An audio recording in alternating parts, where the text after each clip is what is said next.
Can't believe, Brother Nashi, that I am telling you this, but there is a Tokoloshe that stole money from my FNB account. And I know who sent this Tokoloshe to me. And this guy, he wants me to give up and to go and live with him in Malawi. Let me tell you how I ended up where I am right now, with a Malawian man sending his Tokoloshes to a South African woman in revenge. My name is Mpo. I am a woman that is aged 31 years old. I stay here in Johannesburg. Before people can judge me, even if you judge me after hearing my story, it is okay, but all that I want to do is to tell you the truth exactly the way that it happened. There is a Malawian guy that I have been dating. I've never truly loved this man that I will call Patrick. Patrick is a man that loved me more than the way that I deserved to be loved. And maybe that is why he has decided to send these Tokoloshes to me and to make my life to become so terrifying, so much that I have given up even trying to block this spiritual husband whenever it comes and sleep with me. It even sleeps with me when I am on my period. This is how I met Patrick, used him until I had gotten a job. I met Patrick, it was in the year 2016, when I had gone back to college to study, and life was very hard for us as a family, hard for me back then, very hard. My mom, she was working as a cleaner at a school in Alberton, and my young brother Gabelo was doing some piece jobs, and they were trying to assist me so that I can get my education right. I was just surviving through soft lies on social media, while secretly I was struggling like no man's business. I would look expensive online, but in real life I was broke. I was chasing after rich guys, but they would use me and dump me after that.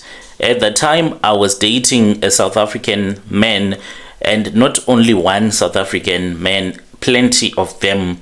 Most of these guys, they only want you for weekends. Usually, your guys driving VW Polos, those that will sleep with you because they have bought a dumpy for you. Those were my type, because at least they made me to feel special, and they were a fast catch for me. So there was a time in my life when I wanted a man that would take full responsibility for me, not just having a guy that will say that I love you, so that he can just go and drink alcohol with you and sleep with you, then after that forget about you. Then that was when Patrick entered into my life. This is how Patrick entered into my life. I met him outside a spaza shop, but it was near the college where I was going to, and I was buying loose cigarettes, even though I did not smoke properly, but sometimes I would smoke when I was stressed. The stress that I had, it was just too much, because I had a child still that I was supposed to take good care of, and now there was this whole mess that was happening in my life. So this guy, on that day when I was buying my own loose cigarettes, he was also there buying amangwinya. I never even checked him because he was not even handsome. I know that it sounds cruel, but it is the truth. He was someone that I did not even look at twice. I noticed that he was someone that was working in the construction, because he even had cement on his trousers that he was wearing. So this guy, when I looked at him, it was just like he was smelling. I do not want to lie to you, he was not even my type. But he started to speak with me. I needed money on that day. There was something that I needed to buy, and I did not have enough money. So when he spoke with me, I then said, if you want my phone numbers, can you please borrow me 300 rands? And he said, okay, there is no problem. And he gave it to me. And this guy, I gave him my phone numbers because I had my friend saying, if you are broke, just look for a desperate foreigner that you can date. He's going to take care of you, even though you do not love him. You can just use him. So this was like the guy that I had been looking for, even though I never wanted to date a Malawian man. But he was very kind. He had real kindness. Whenever we did not have money, even at home, Patrick started helping us with small things: transport money, groceries, lunch, as well as your data bundles. At first, I felt embarrassed taking money from him because honestly, I was never attracted to him, not physically, financially. Yeah, I was attracted to the money that I would ask from him, and whenever you would not give me money, I would say, then you are not going to be seeing me anymore, and he would look for someone that would borrow him money so that he can give me the money that I wanted. So this guy, he was doing piece jobs around St. Antonio, Midrand. He was doing ceiling installation, painting houses, and there were times that he had good money. Some weeks he had nothing, but he made sure that when it was a Friday, I had cash. He told me that he wanted me to focus on my education, focus on your school, Mpo, he would always say. And there was no guy that had ever supported me like that. He told me that I was his future wife. I used to laugh in my heart when he said things like that, because in my mind, I knew that I was not serious about him. I was just being dependent on him because I had not yet finished my education, and after I had graduated, I knew that I was going to dump him. So second semester, Patrick was paying almost everything: my transport, hair, groceries, college registration, even my cell phone contract. Meanwhile, I continued to entertain other men that I was still dating in secret. That is the ugly truth. I never stopped talking to other guys because deep down, I believed that Patrick was someone that I was going to use temporarily, just a stepping stone. Sometimes I ignored his calls whilst I was out drinking with friends at different places, just grooving.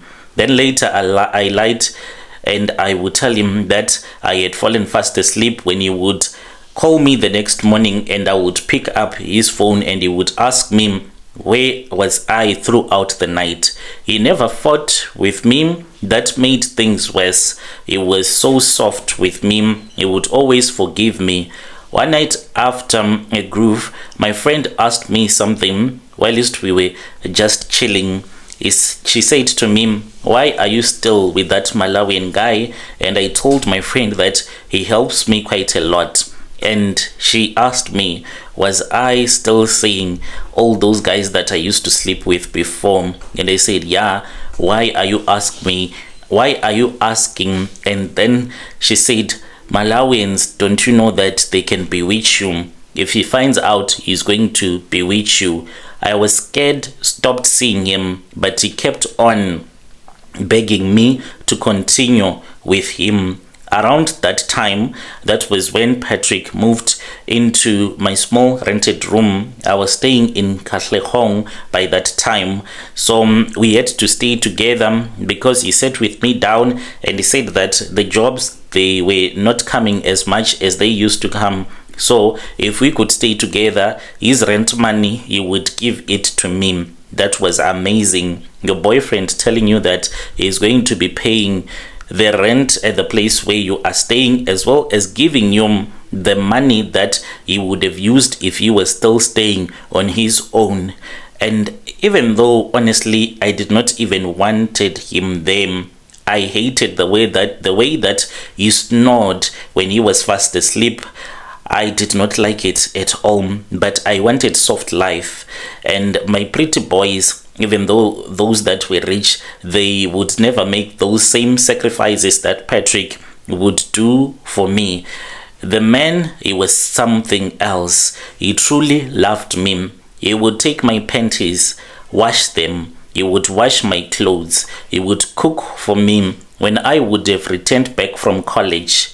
He would have cooked, cleaned the house, washed the dishes, prepared the bed and everything. He would even assist me, wake me up so that I can study. In me, he saw a wife, but in him, I saw nothing. Nobody had ever treated me that much with so much care before. Like I told you, I was used being hurt by men that I knew very well that they were players. So when Patrick came into my life, I was now like the player, revenging on him, using him as my punching bag. Still, even though he treated me nice, I cheated constantly. There were Sizwe that I was dating, there was Tamba, a lot of guys, even those that were married. But he suspected nothing at first, or maybe he did. Maybe he knew that I was cheating on him, but he loved me too much. He did not want to give up on me. One thing about Patrick was that he hated whenever we had a confrontation. Instead of fighting, he would get outside, he would just sit.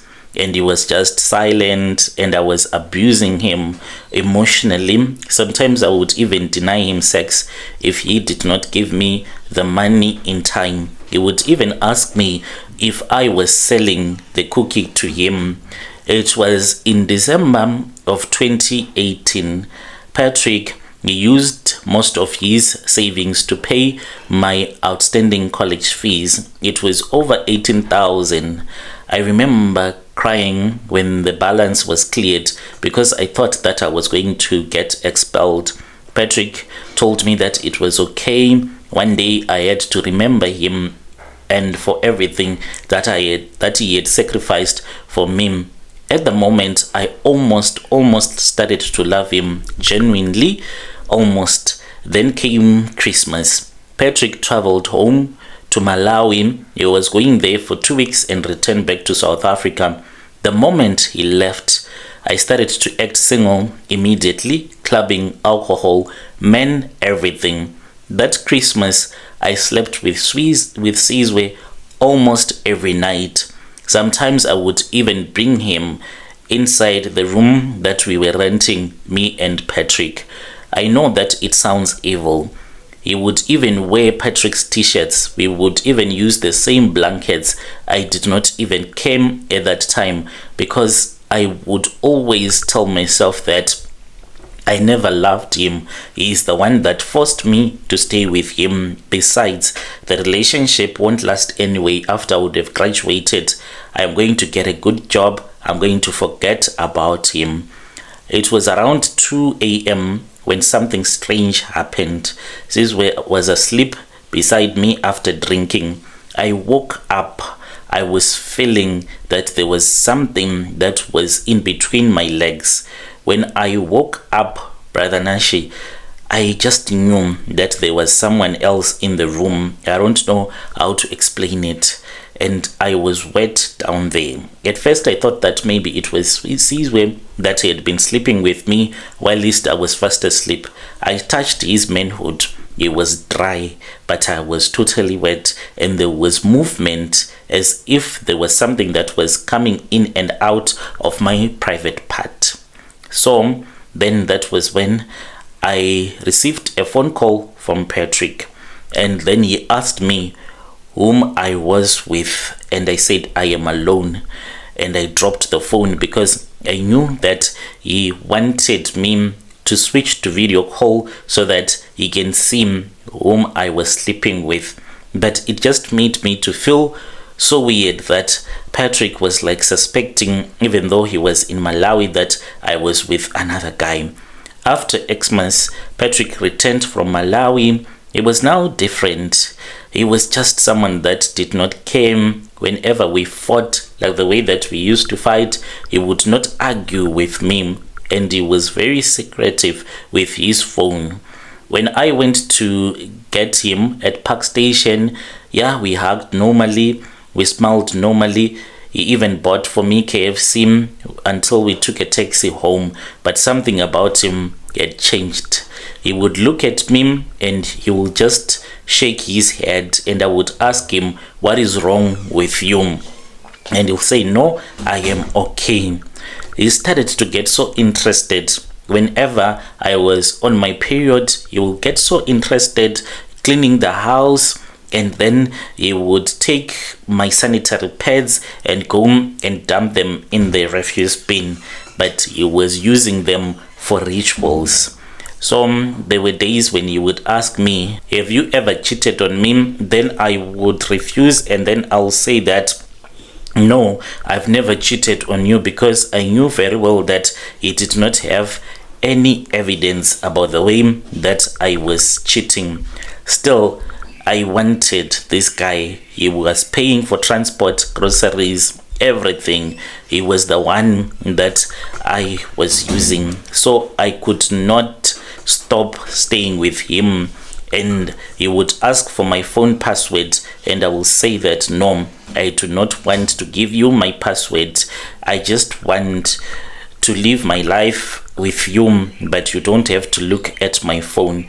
Then there was one day when he caught me. He had lied to me that he was going to do a piece job. Then he quickly returned. When he returned, I was sitting in the car of one of my boyfriend, who was telling me that he wanted to sleep with me, and I did not want to bring him into the yard where we were staying, because I thought that other people, they'll start to gossip. At least at night when Patrick was not around, I was comfortable with bringing men into the room, but not when he was around. So when Patrick came, he saw that I was with my boyfriend. I got out of the vehicle, and then I lied to him that he was my brother, and that guy drove off. We fought on that day. It was just drama. He said that, so this is what you have been doing to me. You have been cheating on me, and now I have the proof that you have been cheating on me. He said, I want to use your phone. I could not give him my phone. He said, I am walking away. I needed money. There were some things that I needed to sort out at school, so I was supposed to give him my phone. So I gave him my phone, and when he opened my TikTok, my Facebook, he was just crying, because a lot of guys that I have been dating online, I apologized, begged him, and I told him that I still wanted to be with him, but he was angry, and he said, so this is what you are, you have been cheating on me. And I said, no, I'm really sorry. So we continued to stay together. Now that he knew that I was cheating, I went back to my friend and I spoke with my friend about this, and I said, I am planning to leave Patrick after college. I just need a lot of money from him. So I would pretend as if I was in love with him. I started to treat him nice, assist him with the household chores, but I just wanted him to give me money, because back then he was painting this other house in Midrand. He was going to be given a lot of money. I think it was somewhere around 45k, and he had promised me that he would give me half of that money, since he was working alone, so as to save money. When that money came, I took the money, and then I just ran away, and I blocked him on WhatsApp. He went and he looked for me at my mom's house, because he knew where my mom was staying, and I had told my mother that Patrick had been abusing me, had been beating me up. I was lying to my mother and my brother, and then they chased him away. But something strange, the next morning, even though I had that money that I had not used all of it, I think that I only used about 3,000 from the money that Patrick had given to me. But when I woke up, when I checked my FNB app, I saw that balance was 5,300. Then I checked again, 4,200. What's going on? And I thought that maybe Patrick was the one that was using my banking app, since he had been touching my phone. I called him and blocked him, and I said, are you using my money? And he said, oh, your money. So it is your money. The Tokoloshe stole your money, not me. So I just blocked him, and I said, you are a fool. And I did not want to see him anymore. The moment that I blocked him, went back to FNB, I saw that there was 200 from the 20,000 something rands that he had given to me all of that money. So every time, whenever I would have unblocked him, then he would say, one day, Mpho, you're going to look for me. Then I would block him and I will say, never. Despite everything he had sacrificed for me, and I was about to graduate when this whole drama happened. He said to me, he sent an SMS and he said, it is fine, you have blocked me, but one day you are going to come to be my wife in Malawi. You are going to live in Malawi with me forever. I said, you are so crazy. I did not even respond to him. Started compiling my CVs, and then I got a job. After I had gotten a job, I can say that, as for me, maybe Patrick was supposed to be a closed chapter. I did not even care about him anymore. When I received my salary, then after doing my bills, I went out for shopping and then I came back. I don't know if there is anyone that has ever witnessed something like this in their life. I did my shopping, I wrote everything down, and I knew how much I was going to save on that month, how much I was going to give my mother. So everything was working out. So I then went to the mall to buy some groceries, and I said I'll send mom money after I would have returned back from shopping. And after that, when I was calculating my money, I saw that there was money that was short. There was 500 rand that was unaccounted for. I could not even understand what was happening.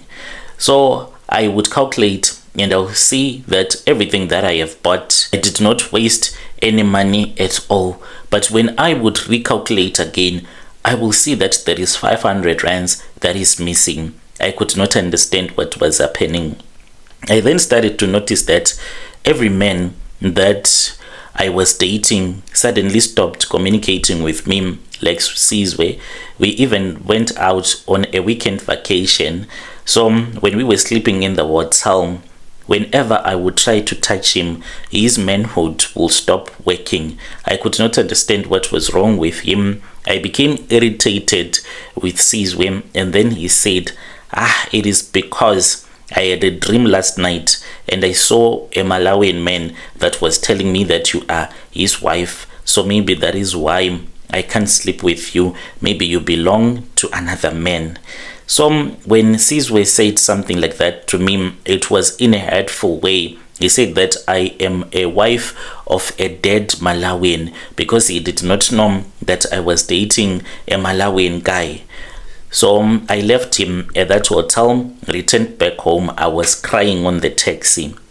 And when I returned home that very same night, when I was fast asleep, that was when a Tokoloshe entered into my room. I still remember that it was at 8 p.m. I had been watching TV and suddenly I fell fast asleep and I was woken up with the feeling that there was someone, a man that was in between my legs, like what had happened before when I was with Sizwe again. And this time I felt that this man that was on top of me was touching me all over the place, touching my boobs, touching my private part. And when I woke up for real, I saw that I had gone on my periods. So I was on my periods for 2 good weeks, and every night I would always see Patrick in my dreams. He would ask me, when am I going to come and join him to Malawi, because I am now his wife. That was the kind of a dream that I was having. By then he had returned back to Malawi, and I had also found out that he has a wife there in Malawi. So the next month, when I received my salary, an FNB notification, it is the thing that stopped my heart. I nearly collapsed. When I checked, I saw that there was 1,900. I collapsed, brother, because before that I had over 8,000 in my account, and I did not know where the rest of the money had gone to. Went to FNB. What surprised me was that there were multiple cash sends, transfers to my mom and airtime, but in the account There was nothing in my mom's account. And when I went to FNB, I acted like I was a fool. When something spiritual is happening to you, other people, they won't even understand that this is something that is spiritual.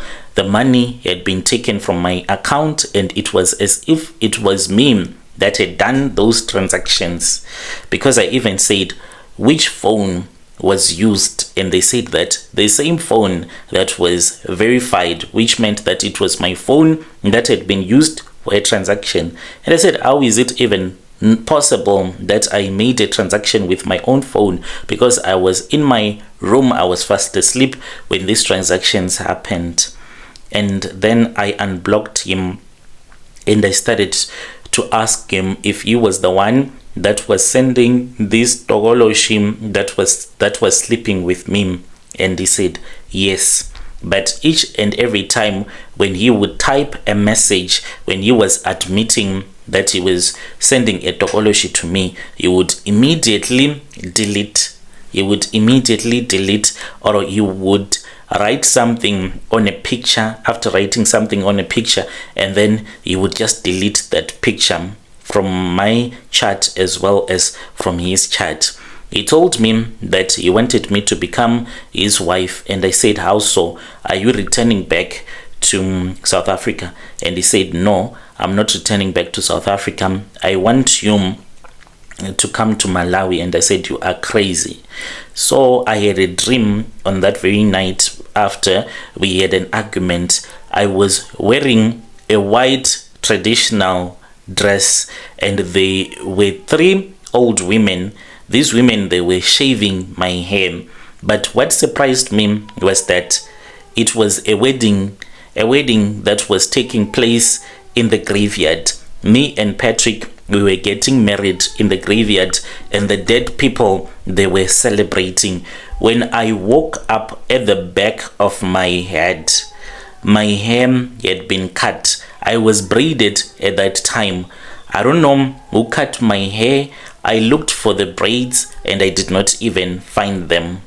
It happened again at the end of the month. I found out that there was money that had been stolen from my account. I would call FNB, scream and shout at them and tell them that they are scammers. But this paper trail, as they would say, was leading back to me. I was the one that was doing those transactions. I even threatened them, and I said to them, I am going to close my account with them and to bank with another bank. Then Patrick, the last thing that he said to me, you are only going to respect me. He said this when I asked him, Patrick, are you using muti on me? And he said, you South Africans only respect these things when bad things start to happen to you. And I said, I'm going to report you to the police. He laughed on the phone and he said, yes, you can go and you can report me to the police. And I said that you are very insane. So this is what he said. I want you to come to Malawi. When you come to Malawi, I want you to stay here. And I said, what about my child? And he said, you can bring my child. We can stay here in the village. There is no way, Brother Nashi, that I am ever going to leave South Africa to go and stay in a remote village, because he is a fisherman. Can you believe it? Patrick, he wants me to go and to do agriculture in Malawi, yet I have a good job here in South Africa. How can I speak with him? Because I can even go on periods for the rest of the month. I can't date a man and sleep with him twice. Only one round. The guy that I'll be sleeping with will be finished. He won't even be able to complete sleeping with me. I do not know what else to do. I know that, Patrick, I messed up. But for me to come and stay with you in Malawi, it can't happen. I can't leave my mother. I can't leave South Africa so that I can start to stay in Malawi. There are days when I would have, like, the last money in my account, it will be 1,000, and then the next day when you check, it is 0. I just can't. I can't keep on living like this. and I do not want to go to Malawi over my dead body, I'm not going to stay with him, but I need advice. Is there any sangoma that can cleanse me, a sangoma that can assist me? I'll be following in the comment section. Dear listeners, right there was a message that was sent to us by one of our dear sister. Strange things indeed they do happen in this world. Let us try to speak with him in the comment section.